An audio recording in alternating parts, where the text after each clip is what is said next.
آج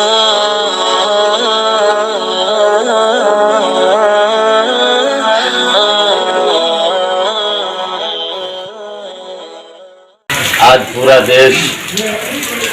آزادی کی 75ویں سالگرہ جشن آزادی کی صورت میں منا رہا ہے، اور اس مناسبت سے جامعہ امام ابن تیمیہ ملک کی اس مسرت میں، ملک کی اس جشن میں نہ صرف یہ کہ شریک ہے، بلکہ یہ محسوس کرتا ہے اور اپنی ذمہ داری سمجھتا ہے کہ ملک کی آزادی میں ہمارے جن اسلاف نے، ہمارے جن بزرگوں نے قربانیاں دی، ان کی قربانیوں کو یاد کیا جائے۔ آج انہی قربانیوں کی بدولت ہمارا یہ دیش آزاد دیش کی حیثیت سے دنیا کے نقشے پہ قائم ہے۔ حضرات گرامی، ملک کے حالات جیسے بھی ہوں، لیکن اس طرح کے جو مواقع ہوتے ہیں ملک کی تاریخ میں، اس تاریخ کو یاد رکھنا، اس تاریخ سے سبق لینا، اور اس تاریخ کی روشنی میں آئندہ کے لیے لائحہ عمل تیار کرنا زندہ قوم کی علامت ہوا کرتی ہے۔ اس مناسبت سے میں یہ بھی یاد دلانا چاہتا ہوں کہ جب اس ملک پہ انگریزوں نے غاصبانہ قبضہ کیا تو پورا ملک بلا تفریق مذہب و ملت درد سے کراہ رہا تھا۔ ایسی ناگفتہ بے حالت میں ہمارے بزرگوں نے بغیر مذہب اور بغیر قومیت کا امتیاز کیے ہوئے اس ملک کے لیے آزادی کی لڑائی لڑی۔ خاص طور پہ مسلمانوں نے جس طرح کی قربانیاں دی، ان قربانیوں کا ایک بہت بڑا کردار رہا ہے اس ملک کی آزادی میں۔ میں مختصر طور پہ آپ کے سامنے حضرت مولانا علی میاں ندوی رحمۃ اللہ علیہ کا ایک قول نقل کرنا چاہتا ہوں۔ مولانا علی میاں ندوی نے اپنی ایک معروف کتاب جب ایمان کی بہار آئی، اذا حبت ریح الایمان، عربی میں یہ کتاب ہے، اس کا ترجمہ ہے جب ایمان کی بہار آئی۔ اس کتاب کے اندر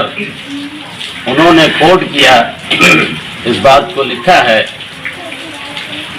کہ پورے ملک کی حریت کی تحریک کو، پورے ملک کی آزادی کی تحریک کو، اور ملک کے تمام افراد کی جمع مردی اور ان کی شجاعت کو ایک پلڑے میں رکھا جائے، اور صادق پور کے علماء اور ان کی کوششوں کو، ان کی محنتوں کو دوسرے پلڑے میں رکھا جائے، تو یقینی طور پہ دوسرا پلڑا نمایاں طور پہ بھاری نظر آتا ہے۔ میرے بھائیوں، اس سے اندازہ ہم لگا سکتے ہیں کہ مسلمانوں نے، اور خاص طور پہ بہار کے ہمارے بزرگوں نے اس آزادی میں کتنا بڑا کردار ادا کیا۔ اور صرف یہ نہیں کہ مسلم اسکالروں نے اس کا اعتراف کیا، بلکہ ملک کے پہلے وزیر اعظم پنڈت جواہر لال نہرو نے بھی اس حقیقت کا اعتراف کیا ہے۔ آج بدقسمتی سے ملک کے اندر آزادی کی تحریک سے متعلق جو تاریخیں لکھی جا رہی ہیں، یا نئی نسل کو جو تاریخیں پڑھائی جا رہی ہیں، ان میں بہت سارے حقائق کو مسخ کرنے کی کوشش کی جا رہی ہے، بدلنے کی کوشش کی جا رہی ہے۔ ضرورت اس بات کی ہے کہ ہم اس طرح کے تعلیمی اداروں میں اپنے بچوں کو نونہالوں کو آزادی کی تاریخ سے متعلق جو صحیح معلومات ہے، جو صحیح واقعات ہے، ان سے روشناس کرائیں اور ان کے ذہن و دماغ میں اس بات کو بٹھائیں کہ ملک کی آزادی ایسے آسانی سے حاصل نہیں ہوئی، اس میں تمام ملت اور تمام فرقے اور تمام جماعت کے لوگوں نے قربانیاں دی، اور اس قربانی میں مسلمانوں کا حصہ کسی بھی قوم، کسی بھی جماعت اور کسی بھی مذہب سے کم نہیں رہا ہے۔ انہی چند باتوں کے ساتھ اور آپ تمام حضرات کے شکریہ کے ساتھ میں اپنی بات کو ختم کرتے ہوئے اخیر میں جامعہ کی طرف سے تمام اہل وطن کو اس پرمسرت موقع پہ، جشن آزادی کے اس حسین موقع پہ